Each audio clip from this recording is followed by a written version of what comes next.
তোমরা হয়তো অনেকে জানো আমি কিছুদিন আগে পুজোর ছুটিতে বাড়িতে গিয়েছিলাম। তো বাড়ি থেকে আসার পর আমার অনেক ঠান্ডা লেগে গলা বসে গেছে। কিছুদিন তো ঠিকমতো কথাই বলতে পারিনি।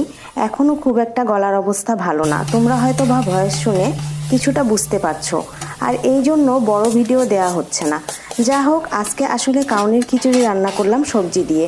প্রথমে কাউনের চাল ভালো করে ধুয়ে নিয়েছি, কড়াইয়ে মুগের ডাল ভিজিয়ে দিয়েছি। এরপর মশলা কষিয়ে মিক্স সবজি ও ডাল দিয়ে আবারও ভালো করে কষিয়ে নিয়েছি।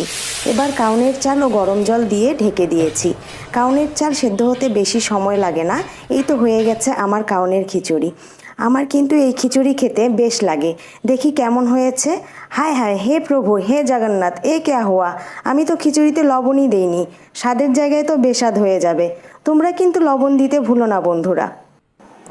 ও হ্যাঁ, আরেকটা কথা, তোমরা কিন্তু আমার পেজটা ফলো করে ভিডিওগুলো শেয়ার করে আমার